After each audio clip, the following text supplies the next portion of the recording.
Добро утро, колеги! Предлагам вече да започнем. 9:33 е. Мария Кръстева се казвам, отново ще се представя. Консултант съм към организаторите на семинара Черноморски изследователски енергиен център. Първо искам да ви благодаря за интереса към нашето обучение. Новите енергийни етикети на светлинните източници, какво трябва да знаят производителите, доставчиците и търговците на дребно. Семинарът е планиран да започне в 9:30 и до 11:30. Надявам се, ще приключим на време. Искам за тези, които не са работили с Zoom, само няколко въведения. Отдолу в прозореца имате няколко полета, с които може да задавате вашите въпроси. Единият е бутона Q&A, в който може да пишете. Ако имате желание да се включите с въпрос, коментар, има Raise Hand, което е бутончето и ние ще ви дадем думата. Нашите панелисти вече са на линия. Искам само да кажа, че семинарът ще бъде записан, защото имаме интерес от други участници, които малко поради отпускарския сезон не са на лице и имат желание след това да погледат. Също така много от фирмите, пряко свързани с светлинните източници, имат желание да пускат след това на нови служители и го намират за доста полезен да го имат като запис. Сега като начало ще дам думата на господин Ангел Николаев, който е управител на Черноморски изследователски енергиен център, да открие семинара. Благодаря. Добро утро. Добре дошли на днешния ни вебинар, посветен на новите енергийни етикети на светлинните източници.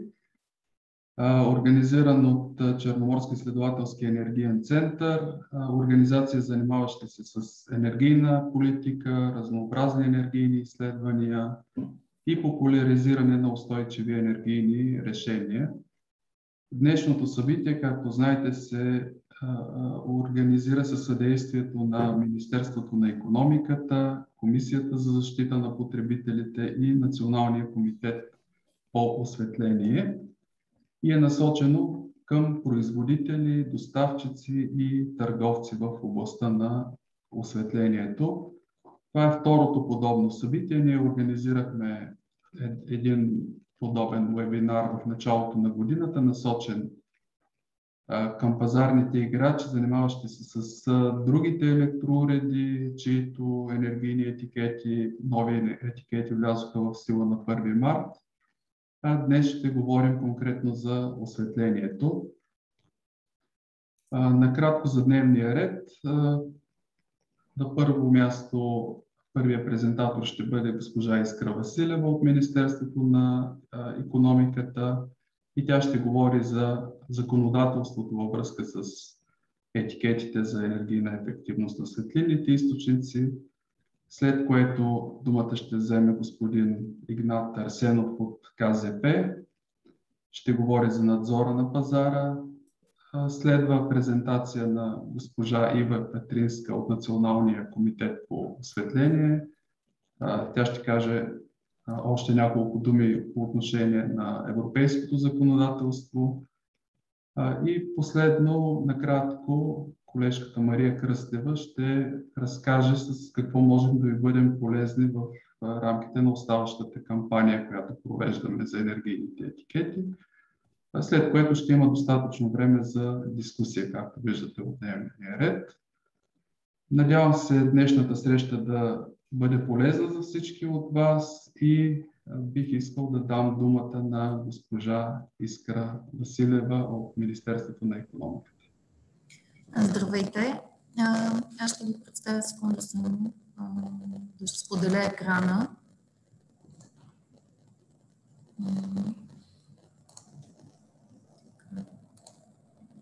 Ще направя презентация за законодателството във връзка с енергийната ефективност на продуктите.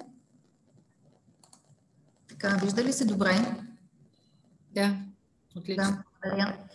Така, нека само няколко думи. Енергийният етикет, знаете, всички добре го познавате. То е една европейска инициатива, която доста успешно постига целите си. Въведен е през 1994 година за първи път. 10 години по-късно върху него се появява познатата цветна скала с класовете от А до G за енергийна ефективност. Там през 2011 пък след А клас се появяват и плюсовете. Когато говорим за енергийна ефективност на продуктите, свързани с енергопотреблението, няма как да не кажем, че най-добре работещите инструменти за въвеждането на пазара на високоефективни уреди, това са мерките за екодизайн и мерките за енергийно етикетиране. Те вървят ръка за ръка, тъй като мерките за екодизайн от една страна въвеждат минимални задължителни нива на стойностите на показателите за енергийна ефективност, а пък мерките за енергийно етикетиране въвеждат задължението тези показатели да бъдат измерени и посочени върху етикета. Има два основополагащи нормативни акта, които са свързани с екодизайна и енергийното етикетиране. Това са директива 2009-125 и регламент, тя е за екодизайна, и регламент 2017-1369 за общата рамка за енергийно етикетиране на продукти, свързани с енергопотреблението. Ще обърнем по-конкретно внимание на рамковия регламент за енергийно етикетиране, разбира се. Конкретните иначе изисквания в тези два основополагащи документа са посочена рамката и основните задължения на доставчиците, на държавите членки, на производители, както и други съществени моменти, а специфичните изисквания за екодизайн и за енергийно етикетиране се определят в специфични, конкретни, отделни делегирани регламенти за всяка отделна продуктова група. Сега, необходимостта от новия енергиен етикет се обуславя от няколко фактора, като най-съществените са бързото технологично развитие през последните няколко години, десетина години, което пък води до повишаване на енергийната ефективност на продуктите, свързани с енергопотреблението. Това от своя страна пък води до насищане на горната част на скалата и класовете в най-високата част остават така доста сериозно се насищат с модели от съответните продуктови групи, а в долната си част скалата остава празна, което до някъде обезмисля първоначалната идея, тя да има за цел да насърчава потребителите да избират по-високо ефективни уреди, от друга страна пък да кара производителите да произвеждат уреди, които потребяват по-малко електроенергия. И тъй като етикета към момента в стария си вид не предоставя достатъчно ясна информация за потребителите, се прибягва до неговата промяна и адаптиране към актуалната ситуация. Естествено, възможностите за по-големи икономии в никакъв случай не е съществен момент, за да се направят тези промени. И тъй като осветлението е една от приоритетните продуктови групи от продуктите, свързани с енергопотреблението, които в работния план за екопроектирането е изчислено, че годишните икономии на крайно потребление за 2030 година трябва да възлизат на около 42 тераватт часа. Тя е и сред първите, на които етикетите се проформатират съответно. Сега ще обърнем внимание на рамковия регламент за енергийно етикетиране, в който освен общата рамка се задават и основните общи задължения за доставчици, търговци, държави, членки, както и процедурата, която също така доста важно е да се познава също, защото тя и занапред ще се прилага за въвеждане на етикети и за преобразуването на техните скали. В членове 3 и 4 на този регламент са уредени общите задължения на доставчиците, а конкретните задължения са в съответните делегирани регламенти за светлинните източници. Това е регламент 2019-2015. Трябва да уточним обаче какво се разбира под понятието доставчик. Това е производителя, който е установен в Съюза, упълномощения представител на производител, който е установен извън рамките на Съюза, или вносителят, който внася и пуска продукт на пазара на Съюза. Съгласно рамковия регламент, доставчика е задължен да определи класът на енергийна ефективност, да предоставя безплатно етикетите за енергийна ефективност и продуктовите информационни листове при поискване от страна на търговците, да изготвя и да съхранява техническата документация и да въвежда информацията от техническата документация и фиша в базата данни на Европейската комисия ЕПРИЛ. Задълженията на търговците от твоя страна са уредени в член 5 и съответно в делегиран регламент 2019-2015 за светлинните източници. Търговец е задължен да предлага продукти, които са снабдени с етикети фиш. Той трябва да излага етикета по начин, който е видим, включително и при продажби от разстояние онлайн. При поискване от страна на клиента той трябва да му предоставя продуктовия информационен лист, включително и в материална форма в рамките на търговския обект. Когато не разполага с етикет, трябва да го изиска от доставчика. Когато не разполага с продуктовия информационен лист, го изисква от доставчика или го разпечатва, или го изтегля в електронен вид от базата данни за продукти, ако има такава функционалност за съответния продукт. Търговеца и доставчика са задължени да показват класа и скалата за енергийна ефективност във всички визуални реклами и технически промоционални материали. Те не трябва да предоставят и да излагат етикети, които са различни, маркировки, символи и надписи, които биха могли да подведат клиентите относно потреблението на енергия.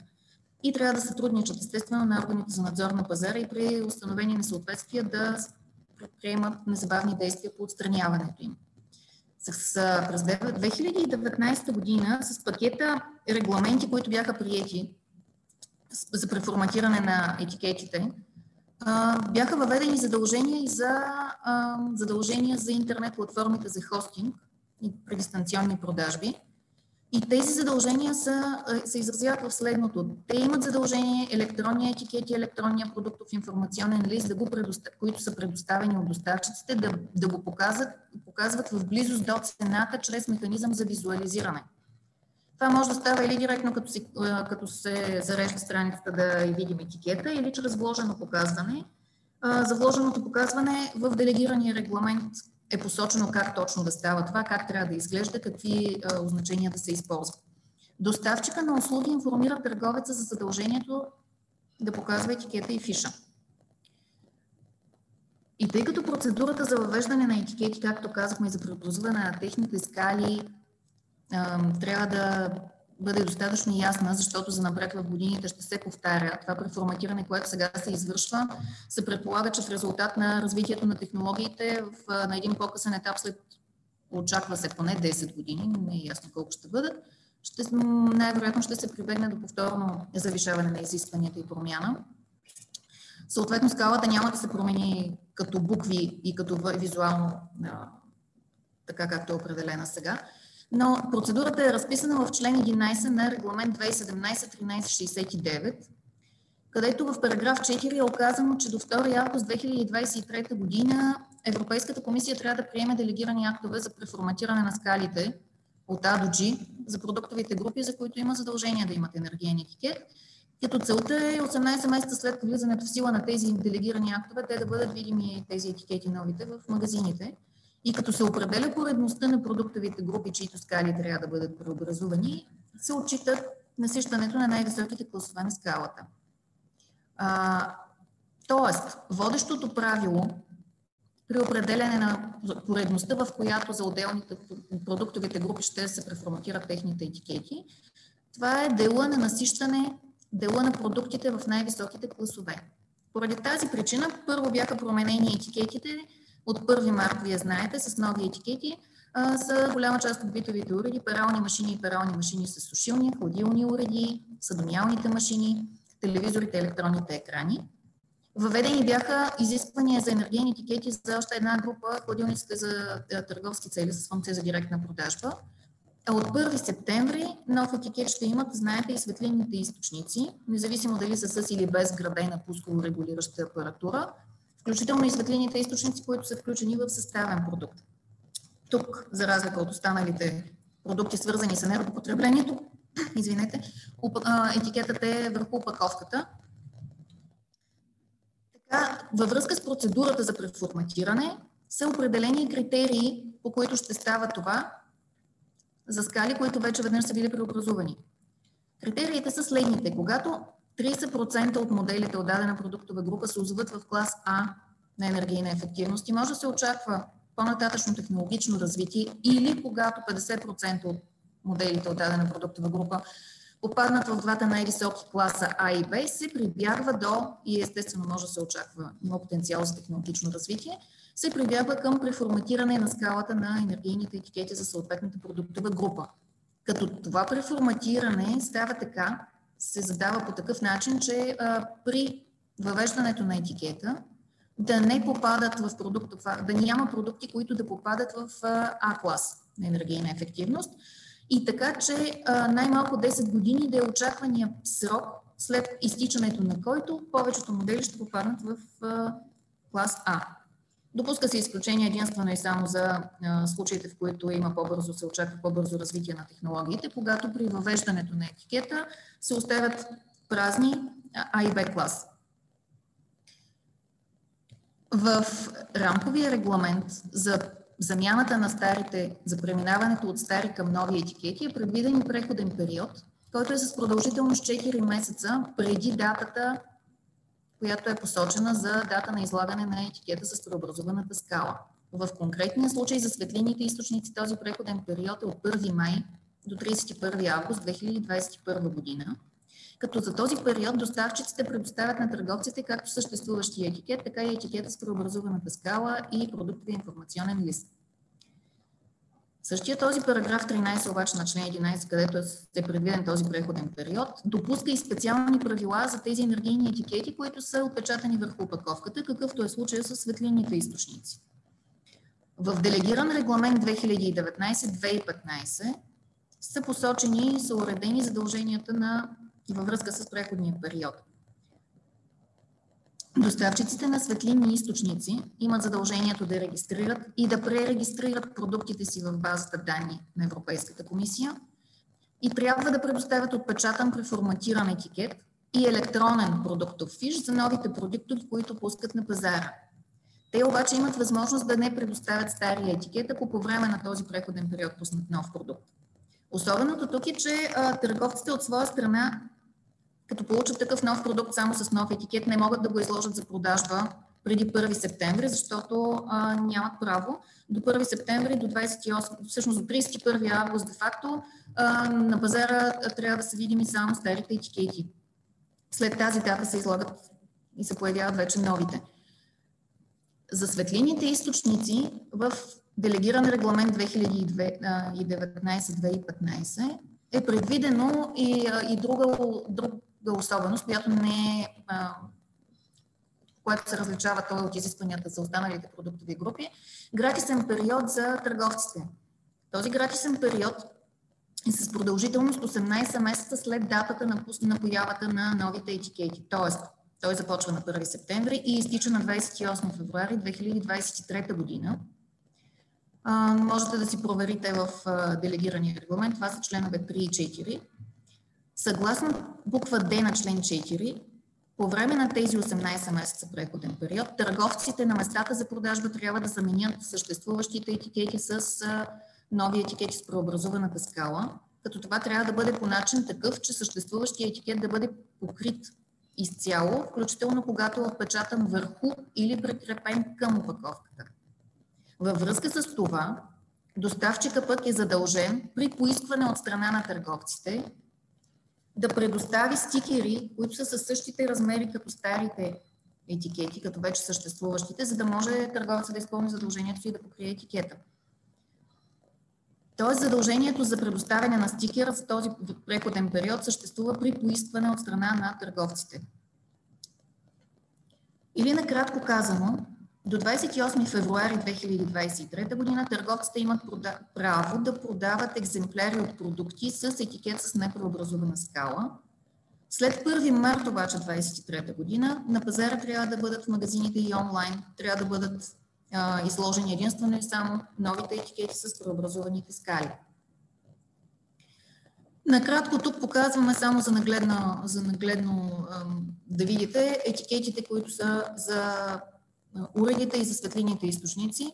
По отношение на визуално няма съществени изменения, няма нещо, което да е объркващо и който най-колко ново за светлинните източници. Единствено въвеждането на QR кода и преобразуването на скалата, тя вече не е от А2 пъти плюс до Е, а е еднаква с всички останали продуктови групи, от А до G, по същия начин, както е оформена за всички групи цветово и буквено. Така че това е просто за ориентация ваша. Сравнение правим тук на стария нов етикет чисто визуално. До 31 август се прилага стария етикет. Той до 28 февруари 2023 година трябва да бъде заменен с този, който виждате в дясно, преформатирания. След 1 септември на пазара ще има и стари и нови етикети. От тогава вече няма как да се пусне нов продукт с стар етикет. И само една бележка. От края на 2019 година, знаете, за осветителите няма задължение вече да имат енергиен етикет. Това просто за информация като допълнение. Сега, какви са изискванията за етикетите? Те са посочени в приложение 3 на регламент 2019-2015. И най-съществените само ще споменем. Ако светлинният източник е предназначен да се предлага на пазара чрез място за продажба, той етикетът му трябва да бъде отпечатан върху опаковката, върху отделната опаковка от външната й страна. И е зададен минимален размер на опаковката, за да може, като се отпечата този етикет, той да бъде видим и четим. Този размер е минимум 20 мм ширина и минимум 54 мм височина на опаковката. Съществува изискване, ако етикет е отпечатан върху тази част на опаковката, която не е лицева и не е предназначена да бъде видима за потенциалния клиент, на лицевата страна на опаковката да бъде изобразен етикета във вида, в който го виждате тук долу на слайда, стрелка в цвета и с буквата на класа на енергийна ефективност, в която попада уреда. Тя може да бъде наляво или надясно обърната, няма значение. Като се допуска за черно-бели, там където информацията е отпечатана само в черно-бяло, тя да бъде и черно-бяла. Това е размера на стандарт. Това са онагледено от черния и цветен етикет нов в стандартен размер. С минимални стойности има зададени за стандартния размер на опаковката. Тук сме посочили малък размер на етикета. Тук особеното, което трябва да споменем, е, че не може да се използва малкия етикет за опаковка, която е с ширина 36 мм и повече. Трябва да се използва стандартен при по-големите опаковки. Така, в визуални реклами, в рекламни материали с технически характери и материали за продажба от разстояние чрез хартиен носител, брошури, флаери и така нататък, етикета до продукта трябва да изглежда по този начин. В зависимост от това допуска се и черно-белия вариант. Виждате и цветен, пак в цвета и с буквата. И тук особеното, че трябва да е посочена скалата от А до G с стрелка нагоре към А. Съвсем накратко, за базата данни, всички продукти с етикети за енергийна ефективност трябва да бъдат регистрирани там. Към момента базата данни работи само за продуктите с нови етикети. Тя има две части. Част за целите за надзора на пазара и част, която е публична и общодостъпна. Общодостъпната част функционира от 1 март тази година. За момента е само на английски език. За светлинните източници тя ще бъдат видими в тази публична част от 1 септември. QR-кода, който е на етикета, отвежда към съответната информация от публичната част за съответния продукт, който производителят е публикувал. Само едно уточнение, което да направим за светлинните източници, включени в съставен продукт. В регламента, делегирания за светлинните източници, е дадено определение какво е съставен продукт.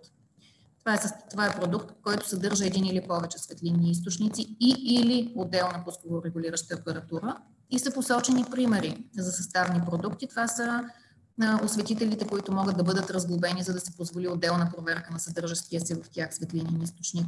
Битови уреди или мебели, които съдържат светлинни източници, като тук са изключени светлинните източници в абсорбаторите. За тях има отделен регламент. И ако съставният продукт не може да бъде разглобен за проверка на светлинния източник и отделната пусково регулираща апаратура, целият съставен продукт се счита за светлинен източник и съответно важат изискванията по регламента.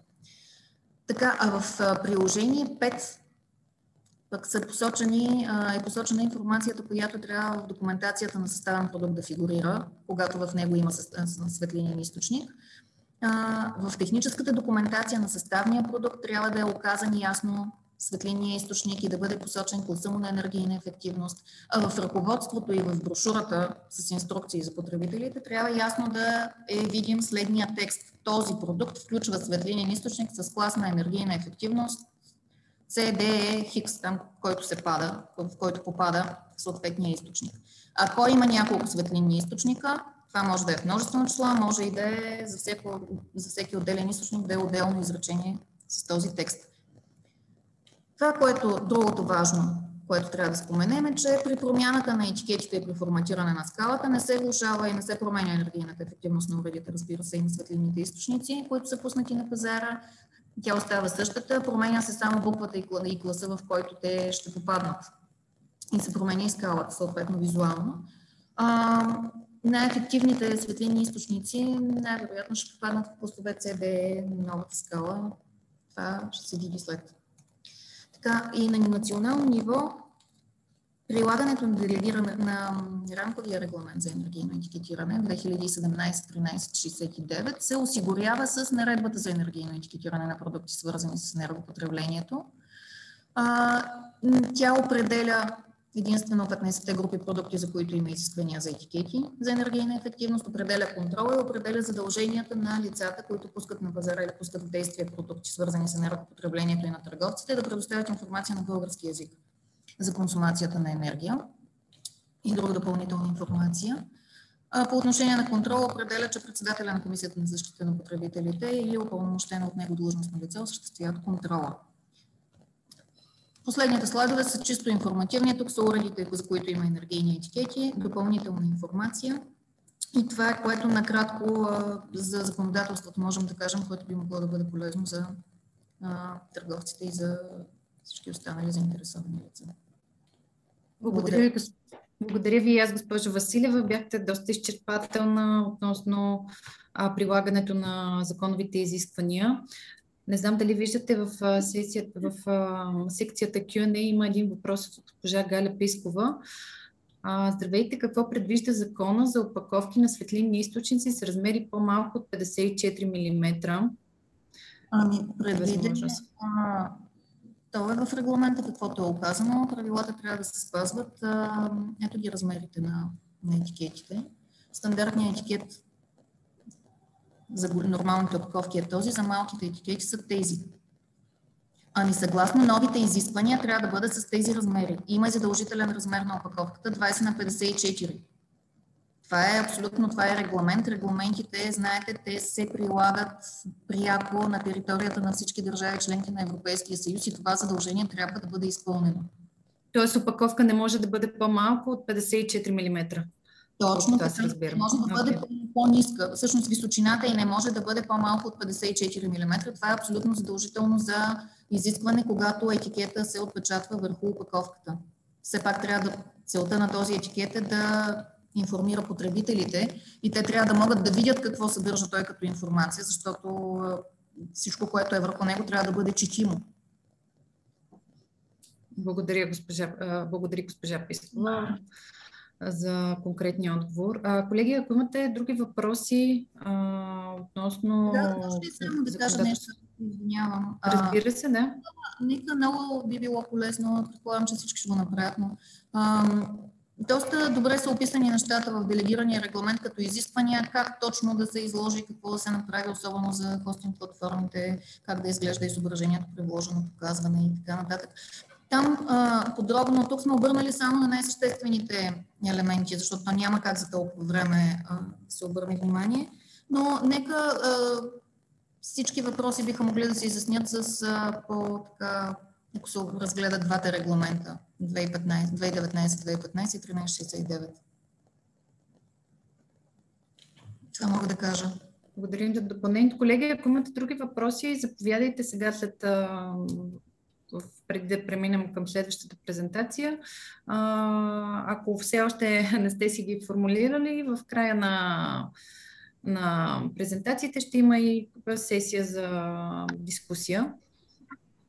Ще изчакаме само няколко секунди, ако все пак някой има желание в момента да се включи. Ето, пристигна още един въпрос от госпожа Емилия Мурзова. Госпожо Василева, виждате ли го да го прочетете или да го изчета? Осветителни тела с несменяем светлинен източник и сменяема пускова регулираща апаратура съставен продукти са. За такива продукти нужна ли е регистрация в ФЕРТО, за коя част да се извърши регистрация, как да се идентифицира частта. Сега, осветителните тела с несменяеми светлинни източници няма никъде информация. Значи, съставен продукт ясно е определено. Това е точната дефиниция от регламента, която... Нека да пусна пак споделяне на екрана, аз го бях спряла. Секунда.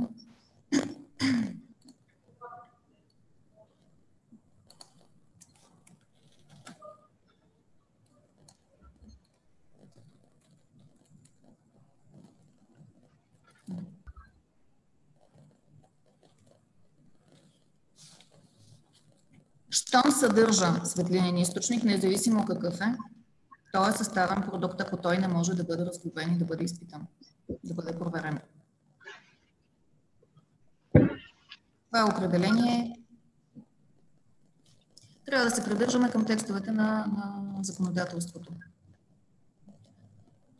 И да, за съставните продукти дали е нужна регистрация, след като не може да бъде разглобен и не може да бъде светлинния източник свален или отделната пусково регулираща апаратура не може да бъде отделена от светлинния източник, то той се счита за светлинен източник. Това е последното изречение на дефиницията. Ето тук може да обърнем някак да покажа.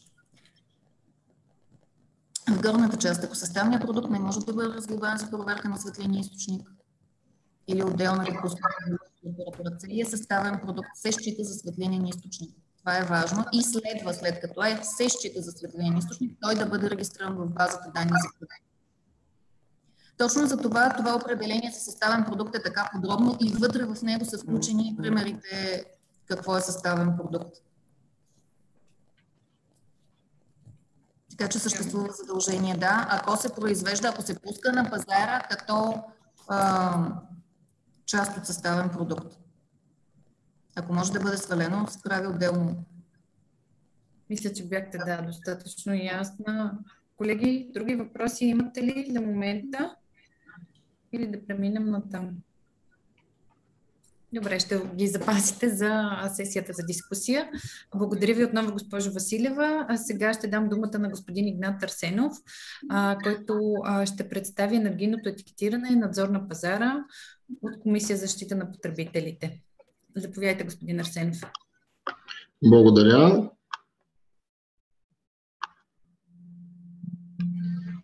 Здравейте всички! Накратко ще представя енергийното етикетиране от гледна точка на надзора на пазара в Република България.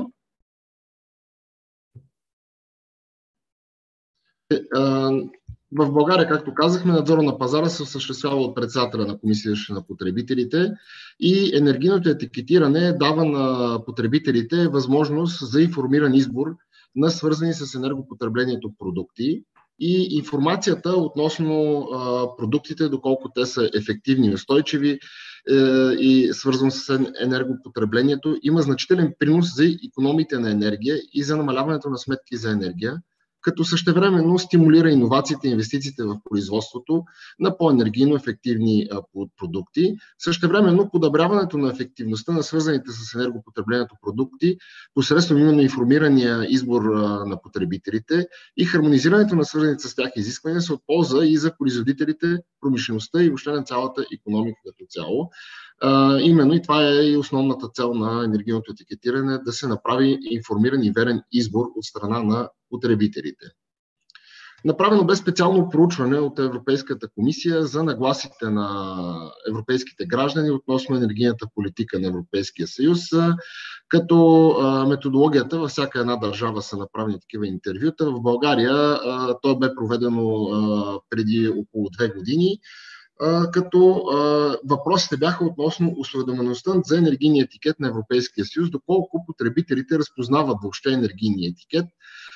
Видно от това проучване на Евробарометър, 70% от интервюираните в България разпознават енергийния етикет и знаят какво означава, при средно за 79% за Европейския съюз. Също така 17% разпознават етикета, но не знаят какво точно означава. И 12% в България никога не са го виждали, т.е. тук ясно показва, че за 87% от потребителите, съгласно това проучване, етикета е разпознаваем и една огромна част от тях дори знаят какво точно означава този етикет. Същевременно също така се проучи и влиянието на енергийния етикет на Европейския съюз, като почти половината от интервюираните българи знаят, че отговорността за този етикет е на Европейския съюз, което е почти еднакво с нивото и в средното в Европейския съюз, като над 84% от интервюираните българи заявяват, че енергийният етикет на Европейския съюз е оказал влияние при избора им за покупка на електрически уреди, като им е помогнал да закупят уред с по-ниска консумация на енергия. Причината, близо 80% от хората заявяват, че основната причина да закупят продукт с по-ниска консумация на енергия е спестяване на пари или избор на по-екологичен уред или комбинация от тези две причини. Тоест, това са мотивите на потребителите да изберат по-енергийно ефективни продукти. Като извод от проучването на Евробарометър може да се направи, че енергийният етикет на Европейския съюз е един разпознаваем символ, който оказва влияние на много висок процент от българските потребители при вземането им на информирано решение да закупят или не даден електрически уред, хладилник, перална машина, съдомиялни, телевизори, светлинни източници и други подобни съгласно всичките делегирани регламенти. Комисията за защита на потребителите, както вече казах, е органът в България, на който е възложен контрола по отношение на енергийното етикетиране на продуктите, като законодателната рамка се съдържа, разбира се, в Закона за защита на потребителите и към издадената към него наредба за енергийно етикетиране на продукти, свързани с енергопотреблението, която наредба е обнародвана през 2020 година, но тя влезе в сила от 1 марта 2021 година, с изключение именно на точка 7 от алинея 1 на член 3, именно по отношение на енергийното етикетиране на светлинни източници и делегирания регламент за това, който влиза в сила от 1 септември 2021 година и разбира се, който е предмет на днешната дискусия. С приетата в Република България наредба се осигурява прилагането на регламента 2017-1369 за определене на нормативната рамка за енергийно етикетиране. Какви са контролните правомощия на Комисията за защита на потребителите?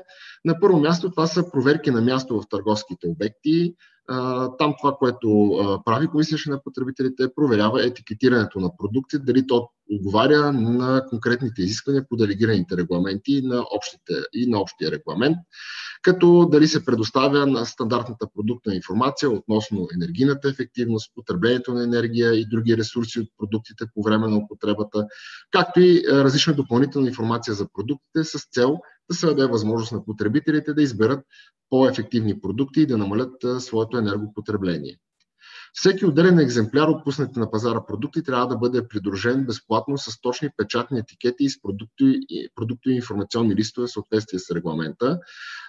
Това го чухме от предходната презентация, т.е. опаковката на всяка една отделна опаковка трябва да има енергийния етикет, в случай на светлинните източници, а не само на тази, която е изложена в магазина. Проверките ще бъдат документални, т.е. след като се провери на място в търговски обект, дали въобще има показан енергиен етикет, дали на него има съответните задължителни изисквания, но ще се проверят и данните от този етикет, дали те съвпадат с тези техническа документация, съответно с продуктовата база данни на ЕПРЕЛ на Европейската комисия и съответно при възникнали съмнения или разминавания в стойностите, Комисията за защита на потребителите може да възложи изпитване на продуктите и в случай на несъответствие на продукта с регламент 2017-1369 и съответните делегирани актове, Комисията за защита на потребителите има право да си възстанови от доставчика разходите по проверката на документите и физическото изпитване на продукта. Тоест, ако се установи, разбира се, че има такова несъответствие, разходите по извършената проверка и по изпитването ще бъдат в крайна сметка платени от съответния доставчик. Ще се извършва също така, освен проверки на място, но и проверки на интернет сайтовете за продажа на продукти, които попадат в обхвата на общия и на делегираните актове.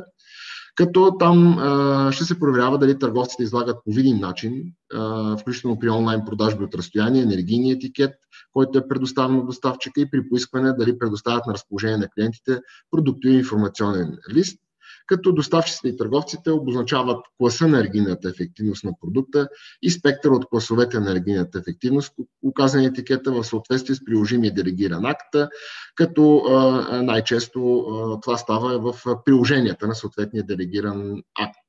Доставчиците и търговците не предоставят, нито излагат етикети, които имитират етикетите в съответните делегирани актове за не свързани с енергопотреблението продукти.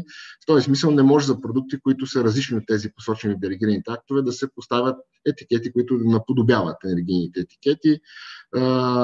Това е една защита на потребителите, за да не се въвеждат те в заблуждение. Знаем, че електронната търговия става все по-съществена част от нашия живот и включително и продукти, свързани с енергопотреблението, се продават все повече онлайн и поради което има делегиран регламент, който се отнася именно за етикетиране в интернет на свързани с енергопотреблението продукти, като изискването е при продажба от разстояние информацията от етикета да бъде предоставена в определен ред, включително енергийни етикети, продуктовия фиш, трябва да се показват за всяка стока, която попада в продуктовите групи на делегираните регламенти и съответно съгласно изискванията на дадените приложения към тези регламенти. Изискването е енергийният етикет да се визуализира в близост до цената на продукта. Разбира се, допуска се това да бъде и вложено, това го говорихме вече, има и за всеки един дадена конкретна продуктова група, има показано как става всъщност и как може да бъде вложено показването, т.е. тъй като енергийният етикет взема една съществена част от интернет страницата, може и повече търговци ще предпочитат да бъде вложено чрез бутон, като изискването е големината на етикета да е такава, че етикета да е ясно видим, четим, да съответства пропорционално на размерите, посочени в съответното приложение, тъй като знаем, че визуализацията може да става през компютър, таблет, мобилен телефон, т.е. зависи от устройство, с което се влиза в интернет. Като в случай на вложено показване, когато имаме бутон, тогава визуализацията на етикета и съответно на продуктовия фиш трябва да се осигури при първо кликване на този бутон, когато се кликне, веднага да се визуализира енергийния етикет. Какви са административните мерки, които предприема Комисията на потребителите? За нарушение на изискванията за етикетиране на стоките, съгласно наредбата по член 12 от закона, се налагат глоби и имуществени санкции в размер от 300 до 1500 лева за всяко едно отделно нарушение, т.е. тук говорим за всеки един отделно изложен продукт. Когато орган на пазара обаче има основателна причина да смята, че даден продукт в обхвата на общия регламент представлява риск за някои аспекти от защитата на обществения интерес, се извършва оценка за съответния продукт. И когато в процеса именно на тази оценка Комисията на потребителите установи, че за продукта не са спазени определените в регламента или съответния делегиран регламент изисквания, се изисква веднага от доставчика и съответно от продавача, ако е приложимо, да предприеме всички подходящи коригиращи действия, за да приведе продукта в съответствие с изискванията на регламента, т.е. в случая да го етикетира съобразно изискванията на регламентите. И ако е целесообразно, разбира се, да изтегли продукт от пазара или да го иземе в определен разумен срок, съобразен с естеството на риска. Това е като една крайна мярка, в случай, че другите не дават резултат. Благодаря ви за вниманието. Ако има въпроси, моля, заповядайте. Благодаря ви аз, господин Арсенов. Целта на цялото ни обучение и като цяло на проекта е да не стигаме до налагане на административни мерки от страна на Комисията за защита на потребителите. Затова, колеги, сега, ако имате допълнителни въпроси, моля да ги зададете. Струва ми се, да, има вече въпрос в секцията Q&A от госпожа Мурзова отново. При проверка от надзор на пазара, кои показатели ще се проверяват? Тези на цялото тяло или тези на светещата част, светлинен източник, без разсейвател или дифузер? Така, трябва да кажем, че когато ние осъществяваме проверка, съответно ще се проверява основно етикетирането. Това е основната цел, която има контролния орган, дали етикетирането е осъществено в съответствие с регламентите и съответно проверката на показателите е на един втори етап, едва ако има някакво разминаване, съмнение или информация, че има несъответствие между направеното етикетиране и действителното енергийно потребление на този продукт. Благодаря ви. Колеги, други въпроси ще изчакам още няколко секунди или ако искате включване на живо с микрофон. Ако не, ще ги оставим за края на презентационната част и дискусията.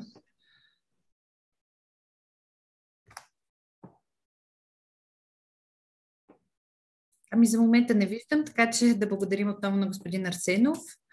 Той остава на разположение за дискусията и сега ще преминем към последния лектор, която е госпожа Ива Петринска от Националния комитет по осветление с презентация на тема Европейско законодателство в областта на изкуствените източници на светлина. Заповядайте, госпожа Петринска. Благодаря. Моята презентация е малко по-различна от представенето до момента. Тя всъщност касае повече физическата и техническата същност на светлинните източници и това, което се съблюдава като проблеми при светодиодните източници. Всъщност това са основно публикациите на Международната комисия по осветление, към която Българския национален комитет по осветление, всъщност на която организация НКО е член.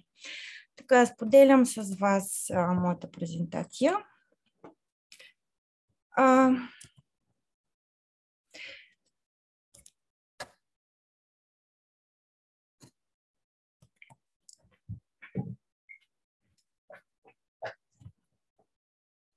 Дали се вижда, ако може да ми дадете обратна връзка?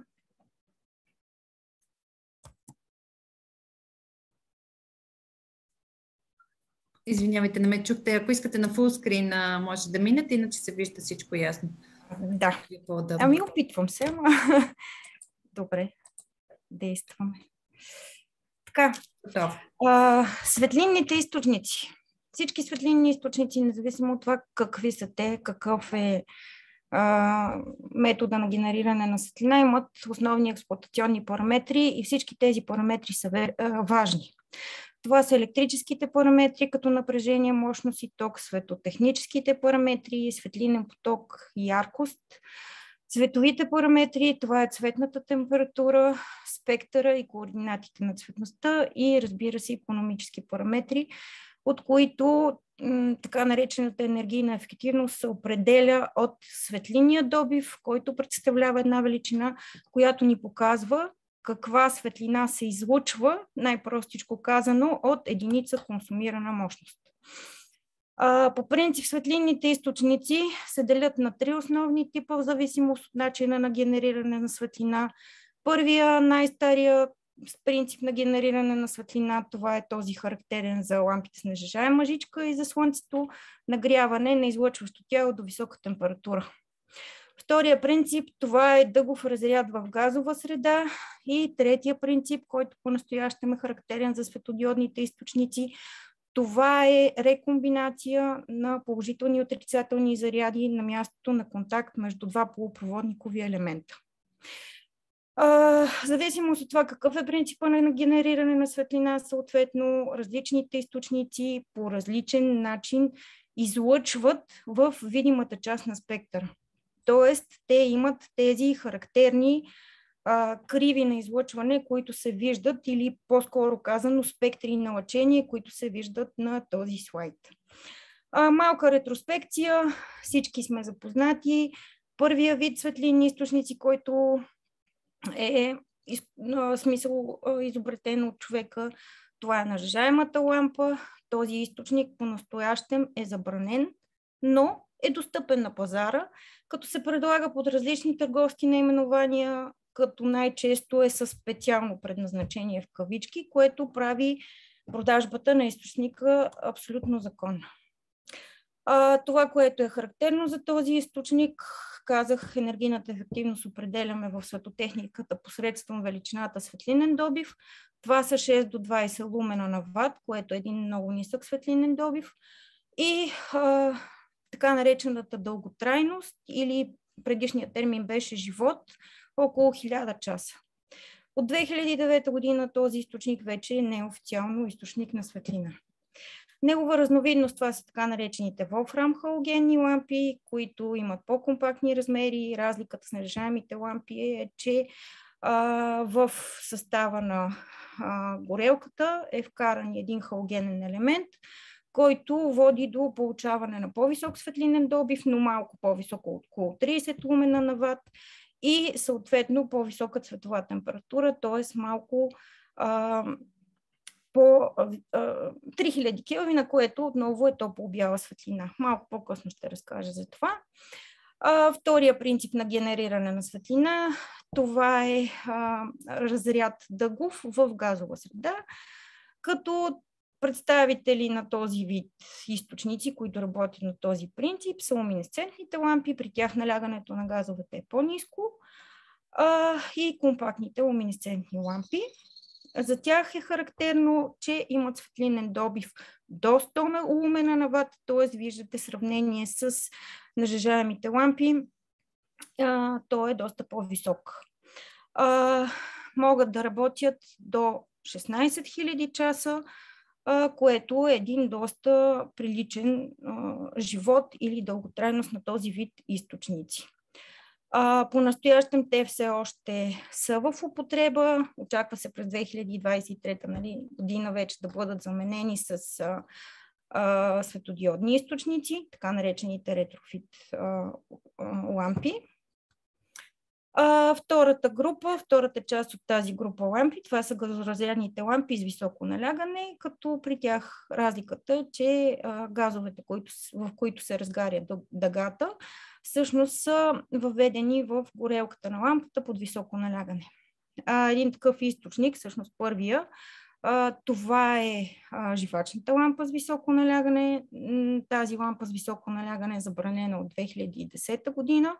По-настоящем обаче тя се използва за бактерицидни облъчвателни уредби, т.е. тя се използва за обеззаразяване, което е особено актуално в условията, знаете, на COVID-пандемията. Разновидност на живачните лампи, това са металхалогенните лампи. Разликата спрямо живачните лампи, че в газовия състав на горелката са въведени различни халогениди на метали, поради което тези източници могат да излъчват светлина с различен цвят. По отношение на тези лампи има забрана за употреба на металхалогенни лампи първо поколение от 2012 година и забрана за употреба на металхалогенни лампи второ поколение от 2017 година. Източникът на светлина, който всички познаваме, това е натриевата лампа с високо налягане. Тя е с характерната жълта светлина, която всеки от нас вижда през нощта. Т.е. те се използват предимно за улично осветление. Те имат добър светлинен добив, 130-180 лумена на ват, като има забрана за употреба на натриеви лампи високо налягане от 2012 година и забрана за употреба на натриеви лампи високо налягане с градено запално устройство с баласт за живачна лампа от 2014 година. Ксеноновата лампа, тя също е газоразрядна лампа с високо налягане, не се е наложила широко, но тя има едно основно предимство спрямо другите. Нейното излъчване е най-близко до това на естествената дневна светлина. Има, разбира се, и специални безелектродни индукционни лампи, които не са се наложили. При тях светлината се генерира при възбуждане на живак от микровълново излъчване с висока честота. Сярна микровълнова безелектродна лампа също източник, който не се е наложил поради редица причини. Това, което в момента ни заобикаля и това, което все повече става действителност, това са светодиодите. Светодиодите представляват полупроводникови диоди или електронни устройства, които пропускат ток само в една посока. Единичният светодиод, т.е. самият чип, може да има в лабораторни условия светлинен добив над 300 лумена на ват, което много пъти превишава светлинния добив на останалите светлинни източници. Дълготрайността на тези източници, т.е. на единичния светодиод, може да достигне до над 100 000 часа, което прави светодиодите всъщност светлинния източник на бъдещето и както видяхме и до сега, всъщност всички светлинни източници, които до сега изброих, могат да бъдат заменени от светодиоди и ще бъдат заменени от такива. По принцип, тук ще кажа няколко думи за екодизайна, преди да продължа нататък с проблемите, които обаче светодиодните източници все още имат. Регламента за екодизайн на източници на светлина е известен още като единен регламент за осветление или Single Lighting Regulation. Защо? Защото той съчетава изискванията, които днес са изложени в 3 отделни части от законодателството, като се въвеждат фундаментални промени, като например изисквания за енергийна ефективност, основното. Вече казах, очаква се всички видове светлинни източници да бъдат заменени от такива с светодиоди, като това, което е интересно и беше споменато и в първите 2 презентации, че регламентът вече не прави разлика между модули, лампи и осветители. Говори се само за източници на светлина. В този смисъл всъщност ще коментирам и някои характерни аспекти на светодиодното осветление.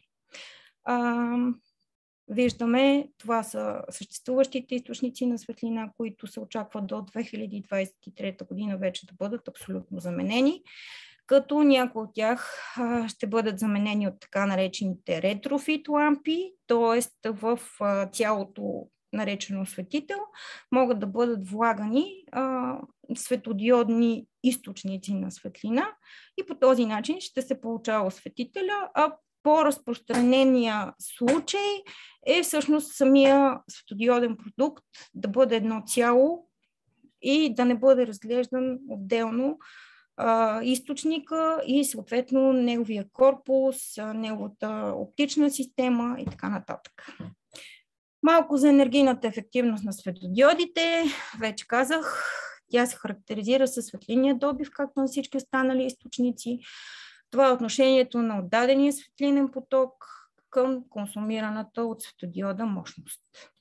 За да може да бъде определена общата ефективност на светодиодните продукти, е необходимо, разбира се, анализа да започне на ниво светодиоден чип, тъй като светодиодният продукт не е само чипа, а той представлява една съвкупност от елементи, които в крайна сметка водят до наличието на целия продукт. Така, ефективността на чипа сам по себе си зависи от 3 неща. Метод на генериране на бяла светлина, защото съществуват различни такива, показатели на качеството на цветопредаване и захранващия ток. Методите за генериране на бяла светлина ще разгледам по-късно, но принципно светодиодите с луминофор са най-ефективни. Малко по-късно ще стане ясно какво точно има предвид. Качеството на цвета. За да може да се получи излъчване с определена корелирана температура, т.е. най-общо казано топло бяла светлина, неутрално бяла светлина, студено бяла светлина или дневна светлина, е необходимо да се промени спектъра на светодиода, тъй като светодиодният чип, ако няма луминофор поставен върху него, той излъчва монохроматично лъчение, т.е. лъчение с един единствен цвят, така да кажа. Начина на преобразуване на цвета в бяла светлина съответно води до загуби, които влияят върху ефективността. Фактор, който оказва влияние върху ефективността на диодите е и големината на тока.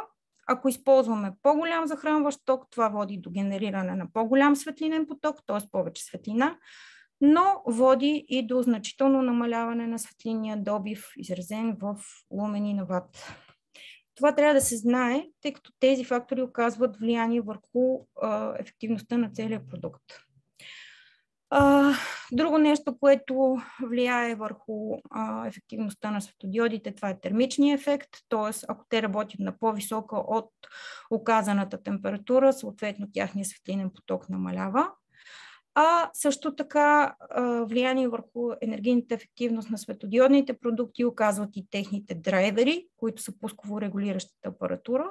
Всъщност те преобразуват постоянния мрежови ток в ток, подходящ за захранването на светодиодите. По-настоящем драйверите имат ефективност от около 85%. Тоест всичко това сумарно води до намаляване на ефективността на единичния светодиод. Влияние оказват и оптичните загуби, тъй като самите светодиоди са много мънички, като източници на светлина. Те имат излъчване в малък ъгъл пространствен, което води до необходимостта този светлинния им поток, който е съсредоточен в малък ъгъл, да бъде моделиран така, че да може да бъде използван полезно на цялата, да кажа, работна повърхност. Тоест, необходимо е да се вложат различни оптични елементи, в рамките на които също се губи част от светлината, излъчвана от единия светодиод. Защо светлинен източник, а не осветител, е друг въпрос, който е интересен. Защото от основно значение при конвенционалните осветители, т.е. осветителите, които съдържат един от източниците, различни от светодиоди, които изброих по-горе, при тях се използва така наречената относителна фотометрия, т.е. за измерване на всичките им характеристики може да се използва независима комбинация от елементи, които преразпределят светлинния поток, т.е. осветително тяло и лампа.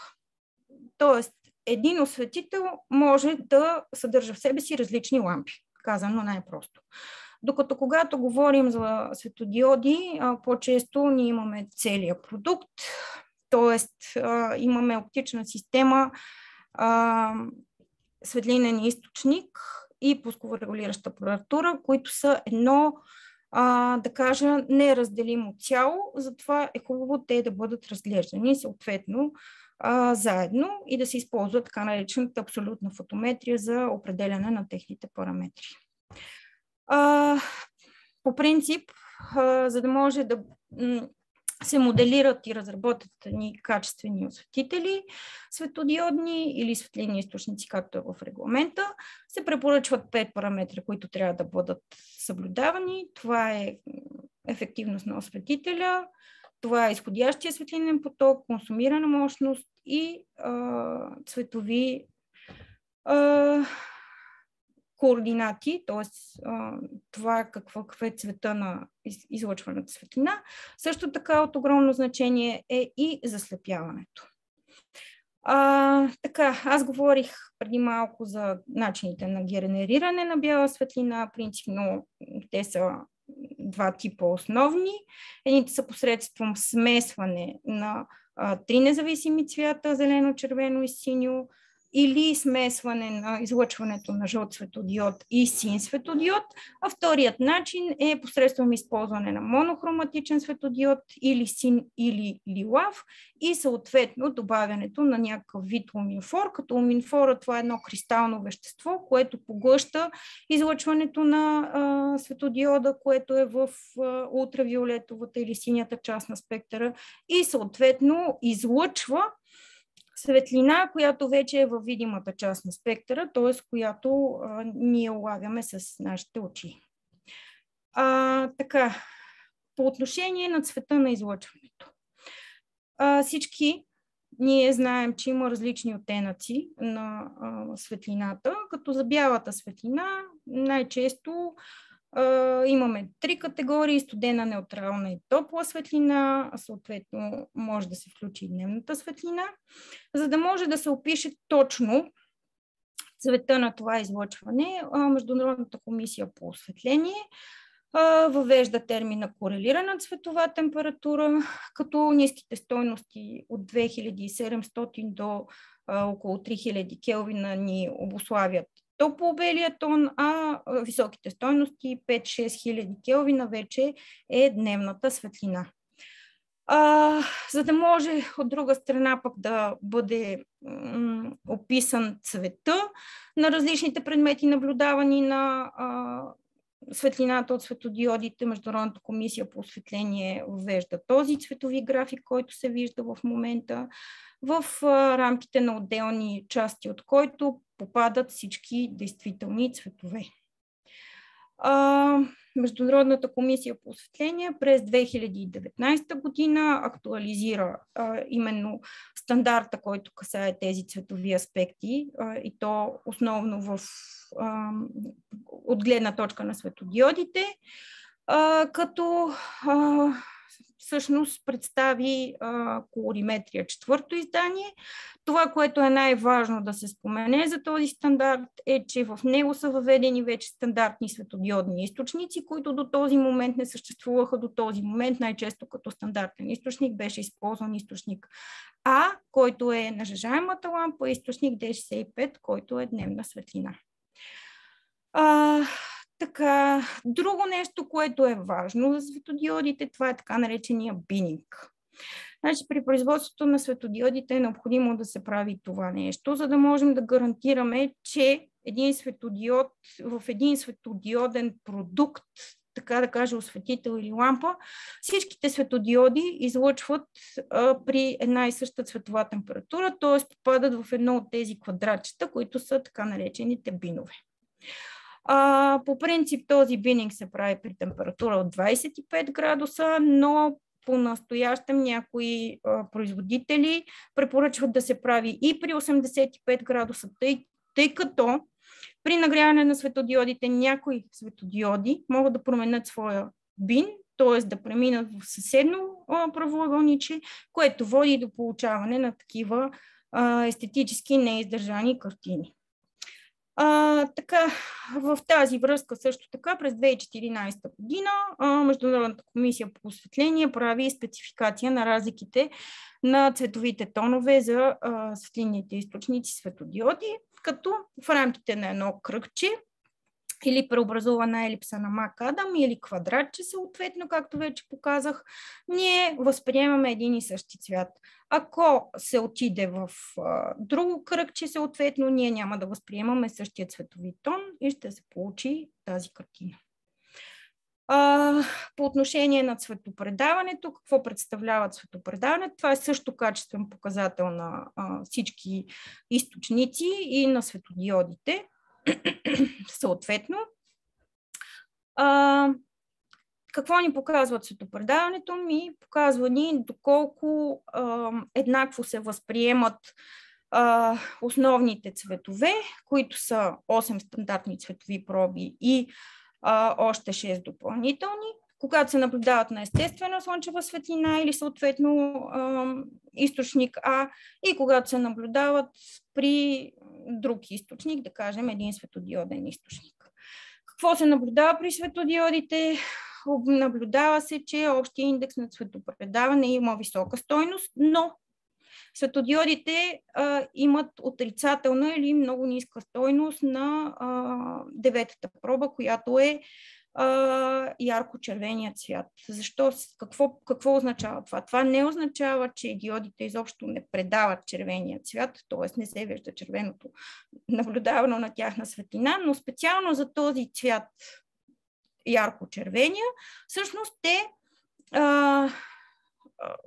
показват, отрицателната стойност ни показва, че има голяма разлика между това, което се наблюдава като червено на естествена светлина и това, което се наблюдава като червено на светлина от светодиодите. Т.е. имаме попадане има голяма няколко цветови брака се получават и може просто да прескочим от червеното на оранжевото или нещо подобно. Затова Международната комисия по осветление през 2017 година се опитва да замени или по-скоро да допълни така наречения общ индекс на цветопредаване, като вече нямаме оценка само за тези 8 стандартни проби и 6 допълнителни, а имаме оценка за 99 цветови проби плюс бялото. По-настоящем още не е въведен новия индекс, който се нарича Color Fidelity Index или индекс на вярно цветопредаване на светодиодите, но все още се работи в тази посока по отношение на качеството на светодиодите. Друг аспект, в който се работи от Международната комисия по осветление отново, това е така наречените времеви светлинни артефакти или това са стробоскопичния ефект и фантом ефекта. Какво представлява фантом ефекта? Поради наличие на пулсации на светлинния поток, които най-често се дължат на широчинно-импулсната модулация при захранване на светодиодните източници, се получават последователни образи. Това е фантом ефекта или пък възвратно-постепателно или кръгово движещи се предмети и обекти се виждат като неподвижни или движещи се в обратна посока. поради което се налага отново Международната комисия по осветление да въведе мерки, т.е. показатели обективни, които да ни дават оценка на видимостта на стробоскопичния ефект и съответно на фантом ефекта. Последното нещо, за което ще коментирам, това е заслепяването при светодиодите. Както вече казах, светодиодните източници като единичен чип, всъщност те са едни малки ярки светещи части, при което съществуващата мярка за определяне на заслепяването на светлинни източници, наречена OGR или Unified Glare Rating, не описва достатъчно точно заслепяването при светодиодите, поради което в своята публикация CE 232 от 2019 година всъщност Международната комисия по осветление предлага модификация на съществуващата формула за определяне на заслепяването, а също така и маркира какви са полетата, в които има какво да се постигне по отношение на този качествен показател и какво трябва да се работи в бъдеще.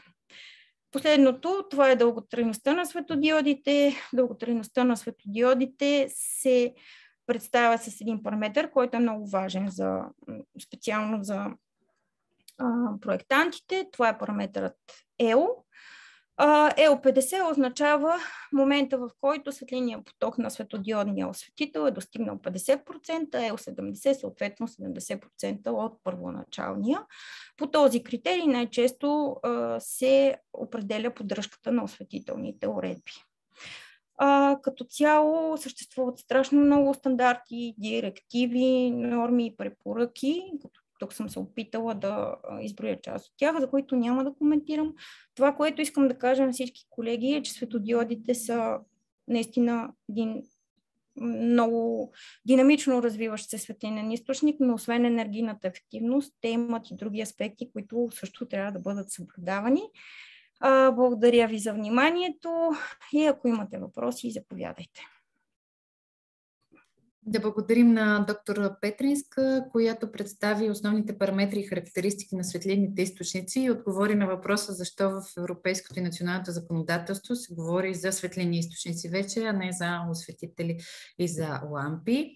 На мен лично като не специалист ми беше доста интересно, предполагам и на останалите колеги. Ако имате въпроси към госпожа Петринска, може ако искате в дискусията, която ще бъде след около 5-10 минути.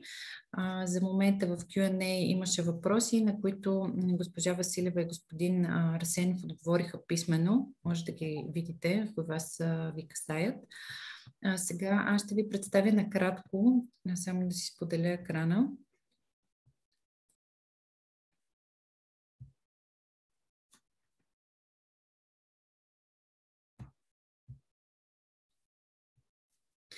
Кои сме ние от Черноморски изследователски енергиен център и какво общо имаме с светлинните източници и европейското законодателство за новата схема за етикетиране.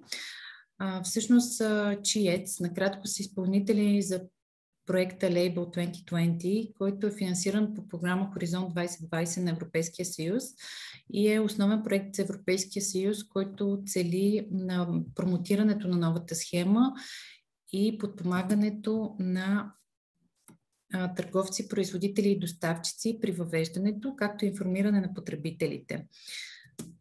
Ето може да видите основните сфери, които покриваме. Като цяло основните групи, с които работим, са освен вас, търговци, производители и доставчици на светлинни източници.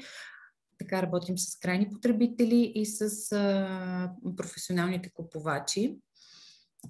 Проектът се осъществява в 16 държави членки на Европейския съюз с над 100 асоциирани партньори, като всички материали, които изготвяме в рамките на проекта, се съгласуват на европейско ниво и се подават оттам. Самите материали, които сега предстоят са светлинните източници, тъй като, както вече разбрахте, ние сме стартирали проекта с другите продуктови групи, които бяха домакинските уреди и търговците на такова оборудване от края на миналата година сме започнали активно да партнираме с тях, а сега предстои и се надяваме да установим с вас сътрудничество, така че да можем както да подпомагаме целият процес при смяната в търговските обекти онлайн магазините, така и да информираме потребителите, които ще имат нужда от допълнителна информация защо вече продуктовите групи са B, C, D класове, а не както до момента са свикнали, а с 1, 2 или 3 плюс категории. Ще ви представя съвсем накратко инициативите, които към момента сме стартирали, специално за светлинните източници. Това е на нашата интернет страница bg.label2020.eu. Имаме няколко специализирани секции. Едната е за търговци на дребни доставчици. Ще видите от горе бутон информация. Има цяла секция за светлинните източници, където има и регулаторна рамка, отговори на основни въпроси по прилагането и тепърва ще я развиваме с допълнителна информация. Подготвяме едни хартиени брошури, които да се разпространят за светлинните източници. Те са предназначени за крайни потребители и основното ни желание е да се разпространяват в точките на продажба на светлинни източници. Т.е. за това ще ни е необходимо вашето съдействие. А разходите по отпечатване се поемат по проекта, но е желателно, за да можем по-скоро да преминем към отпечатването. Ако имате възможност в рамките на следващата седмица да ни дадете някакви ориентировъчни тиражи, които ще бъдат необходими за вашите обекти, преди да пристъпим към отпечатването на брошурите. Този тип информационен материал беше един от най-предпочитаните от колегите ви от търговските вериги, които бяха за електроуреди. Може да видите, разпространявахме ги може би в над 10 търговски вериги, около 200 магазина.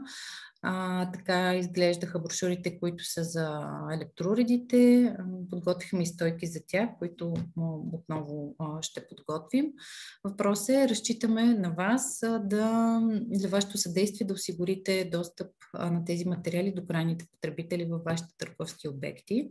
За това ще ви пиша допълнително и ще изпратя самата брошура, как точно ще изглежда, за да нямате притеснения. Тя изцяло съдържа подробна информация за енергийното етикетиране с малко така допълнителни интересни детайли за светлинните източници.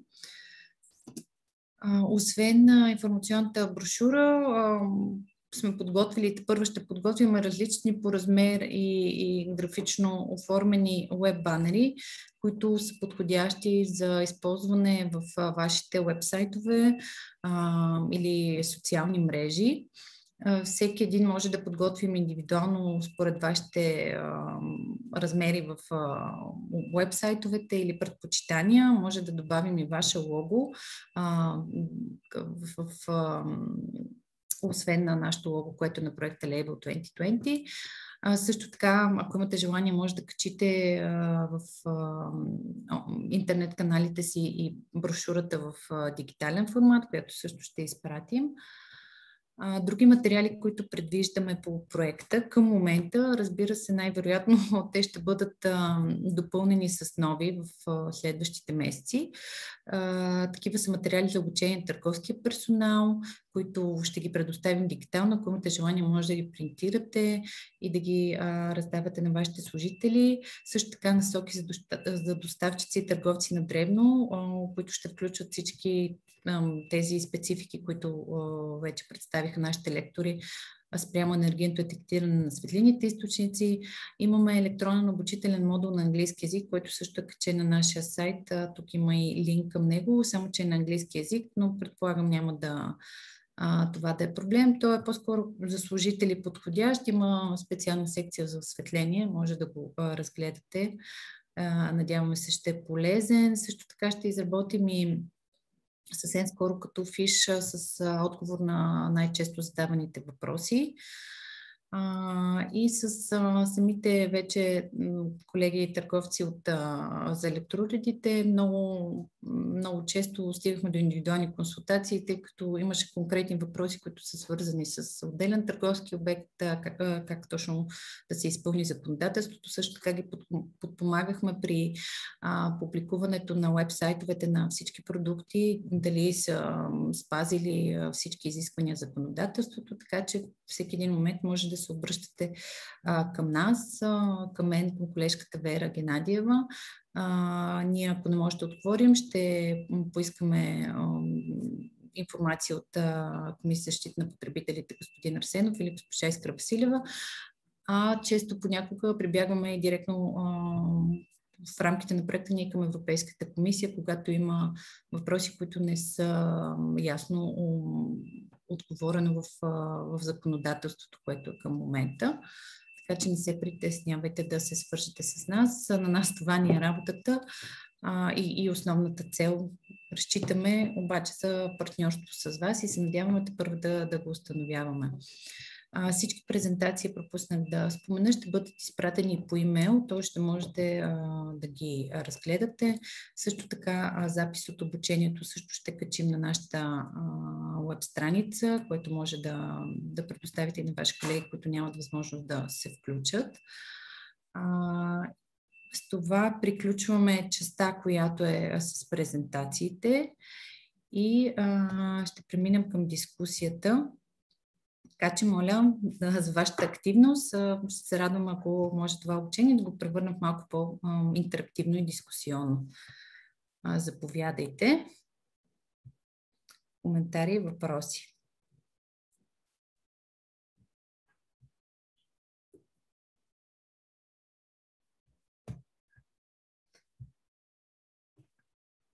В Q&A секцията има един нов въпрос от господин Иван Генев, извинявайте. При допълнително тестване на светлинни източници от органите на контрол на пазара, кои технически параметри ще се проверяват? Основните светлинни параметри, допустими стойности на консумирана енергия, светлинен поток, цветна температура и така нататък, или в допълнение и стойностите от елипсите на МАКАМ, както и цветовата характеристика на светодиода. Доста технически въпрос, но се надявам, ако в момента някой от нашите лектори, панелисти може да отговори, да се включи. Аз мога да добавя за такива подтехнически въпроси. Предлагам нека да бъдат зададени писмено до вас, за да може да отговорим доколкото е възможно, тъй като ние към момента може да говорим още за законодателство, вече за конкретни технически въпроси. Ще бъде нататък. Това, което ми е известно на мен, че към момента все още не сме извършвали такива, поне към Комисията на потребителите, такива технически изпитвания реално. Тоест към момента се проверява само има ли налично етикетиране. Добре, благодарим. Може ли аз да взема отношение по този въпрос? Разбира се, заповядайте, госпожа Петринска.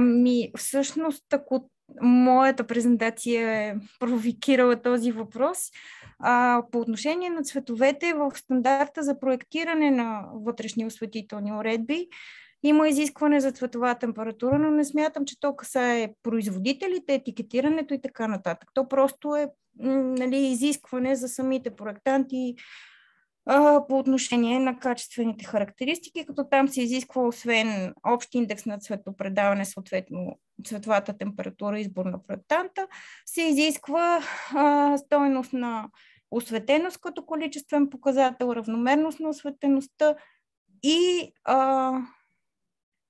заслепяване. Това е. Не касае етикетирането това нещо.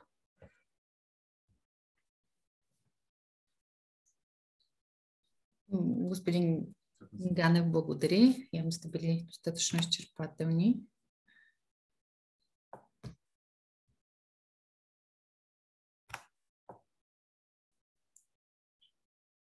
Колеги, ако желаете, може да се включите и с микрофон, коментари, как върви при вас процеса, какви са основните ви притеснения и от какви допълнителни информации или материали имате нужда. Се притеснявайте да се включите. Сега този семинар е единствения, който е планиран да бъде лайв. т.е. директно да можете да коментирате с институциите вашите прилагането на изискванията, така че използвайте възможността.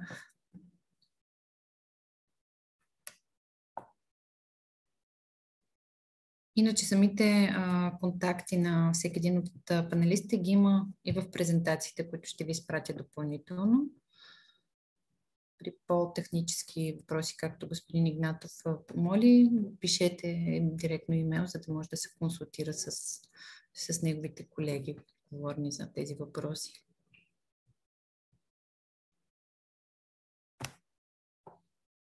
Появи се още един въпрос от госпожа Мурзова. Ще помоля някой от лекторите, който може да отговори. С каква дължина трябва да са LED лентите при изпитванията за създаване на продуктов информационен лист?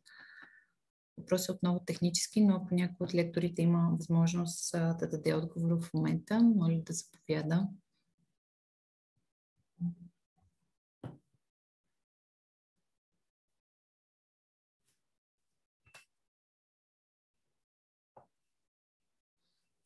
Ами да разбираме, че този въпрос отново ще се отговори писменно на него. Моля госпожа Мурзова да го изпрати до господин Игнатов. Писменно мейла той го предостави вече в секцията Q&A. Допълнително ще го видите в неговата презентация.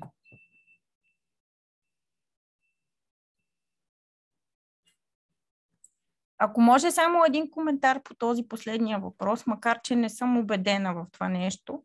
Според мен технически би трябвало за 1 метър да се дава, а пък зависимо от това каква е дължината, която е използвана от въпросната светодиодна лента. Но би трябвало енергийната ефективност да се дава за някаква крайна дължина, за 1 метър или нещо такова.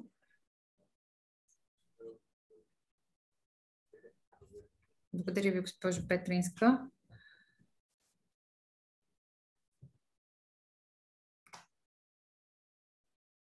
И лекторите, ако имате някакви допълнителни коментари или включвания, не се притеснявайте. Днес чакаме, предлагам още 1-2 минути. Ако има допълнителни въпроси, ето да, вече се появи от госпожа Пискова. Благодарим ви отново за активността. Приемливо ли е информационния лист да бъде на английски език? По-голямата част от информацията е обозначена с пиктограми, но как трябва да се предоставя според изискванията? Така. Аз бих могла да спомена, може би господин Арсенов би могъл да се включи. Изискването е за предоставяне на информационния лист на български език, съгласно наредбата. Така че и допълнителна информация, която има също, така че трябва да бъде преведен на български език.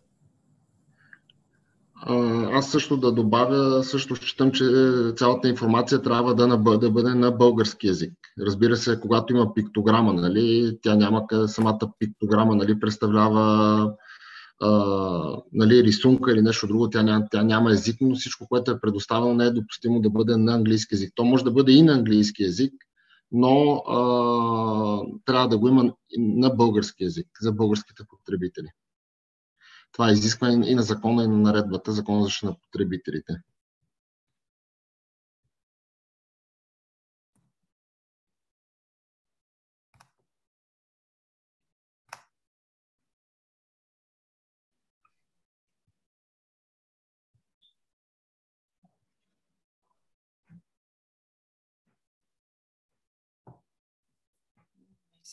Още един въпрос. Коментар само с благодарение за отговора. Явно отново е бил изчерпателен.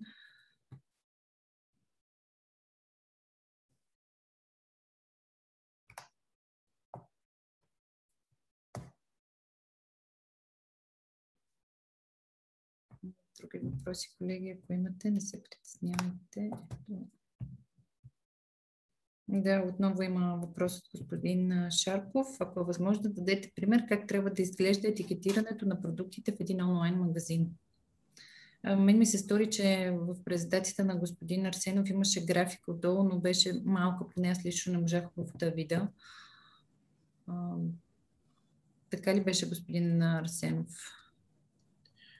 Не, в моята презентация нямаше пример специално за онлайн магазините, или по-скоро при колежката имаше, мисля. Да, значи, само секунда да видя дали мога да го покажа. При онлайн магазините има два варианта. Задължително трябва етикета да е в близост до цената.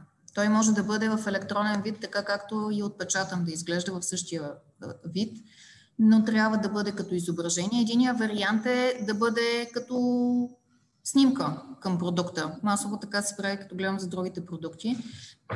Може да бъде и чрез вложено показване. Вложеното показване в приложението, в приложение 3, трябва да видя кое номер беше приложението, можете да го видите в регламента, е описано как точно да се случва при клик или при поставяне на курсора на мишката върху изображението, което показва класа на етикета. Изображението изглежда, сега ще ви покажа, само секунда да го намеря и ще споделя екрана. Изрично е посочено как трябва да изглежда изображението.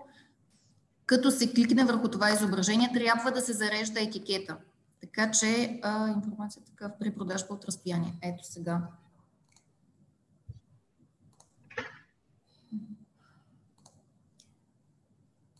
Така, ето по този начин, това е стрелката, това е приложение 8, информацията, която се предоставя в случай на продажба от разстояние чрез интернет. Така, вложеното показване е в точка 2 описано как точно трябва да се случи, колко клика, как да изглежда. До цената трябва да бъде едно от тези изображения. Вижда ли се, като движа мишката? Предполагам, че да, може би. Независимо дали е завъртяно или наляво или надясно в мига, в който се постави мишката върху това изображение или се кликне върху него, трябва да се отваря прозорец или да се зарежда без кликване, в който да се вижда целият етикет. Господин Шарков, аз щях да допълня само, че ние в рамките на проекта Label 2020, тъй като това беше основен въпрос и при другите продуктови групи за електроуредите, изготвихме като наръчник специален с графики, вътре ясно обозначено всички изисквания. Ще го направим същото и за осветлението и ще го изпратим до контактите, с които разполагаме. Там ще ги видите ясно, те ще бъдат разписани, но малко по-ясно тези изисквания от регламента. Така че може да ги очаквате. Предполагам, до края на юли ще успеем да го изготвим и да го изпратим този наръчник за прилагането.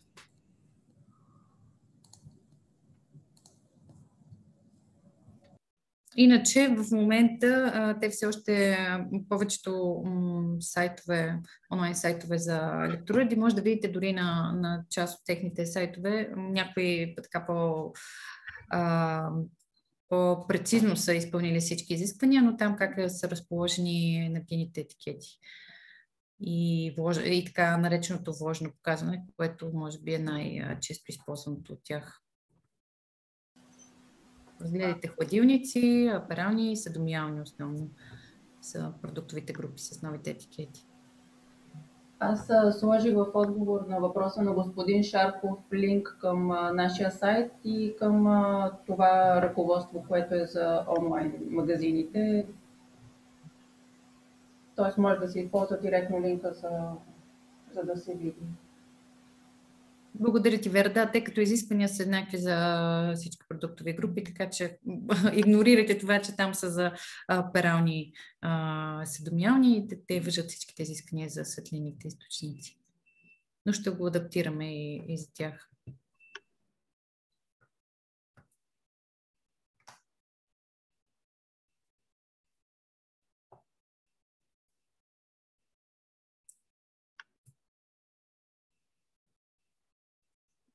Други въпроси, колеги, дали имате? Вече засегнахме, мисля, почти всички теми доста изчерпателно, но все пак, ако имате допълнителни въпроси или коментари, заповядайте.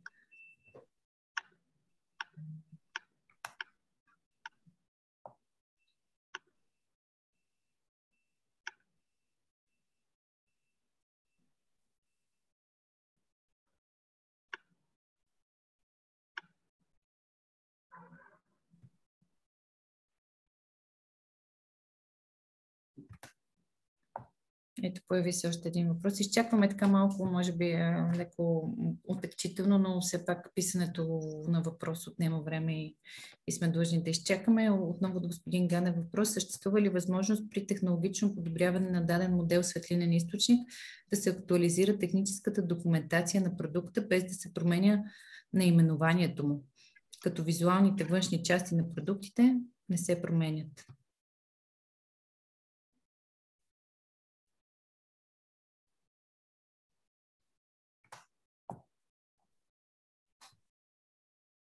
Някой от лекторите дали има възможност да отговори на този по-специфичен въпрос? Аз не мога да кажа в конкретика, но ако не се променя модела, трябва просто да се прочитат много внимателно приложенията към регламентите. И трябва, може би, да се погледне и регламента за екодизайн, за светлинните източници, но честно казано по отношение на техническата част трябва да се обърне внимание върху текстовете, но не съм сигурна, че е възможно това.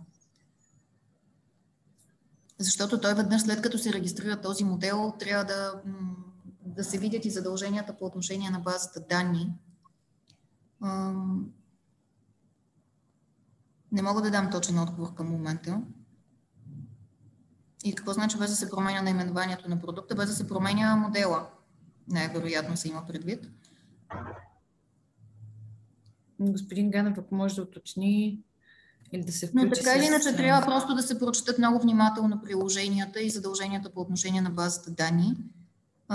В тези презентации не сме задълбочавали толкова много върху тези конкретни задължения. Те са разписани, така че трябва да се погледнат.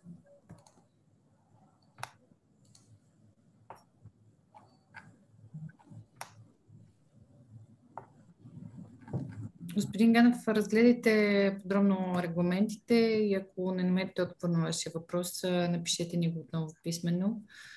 Ще се постараем да намерим отговор. Освен това, само да кажа задължението за регистриране при пускането на продукта на пазара. Така че е много вероятно да се наложи да се прави повторна регистрация на продукта в базата данни.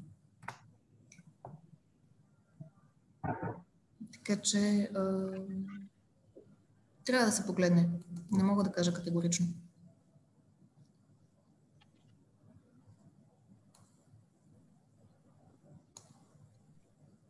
Така. В параграф, ето намерих го в член 4 на рамковия регламент. Чува ли се? Да, чуваме.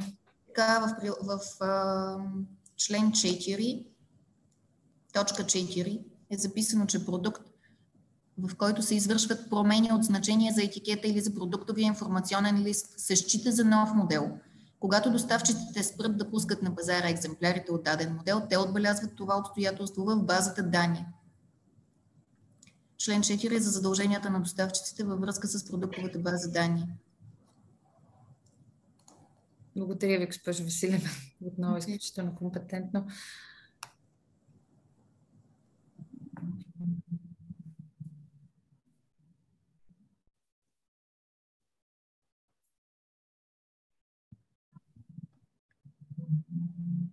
Още няколко последни минути за допълнителни въпроси, ако има.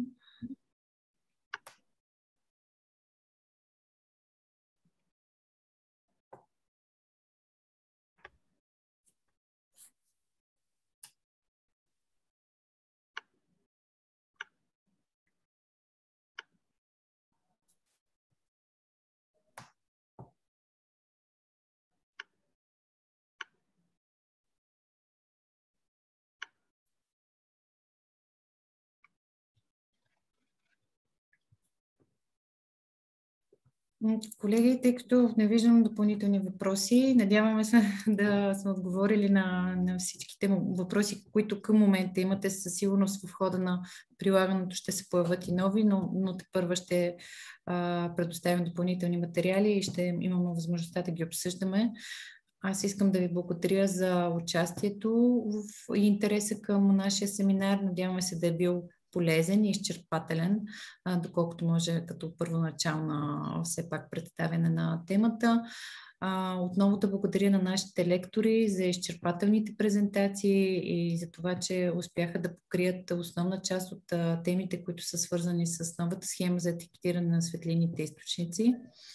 Отново напомням, че ще изпратим линк както към презентациите, така и към записа на обучението и ще можете отново да разглеждате информацията, която ви интересува.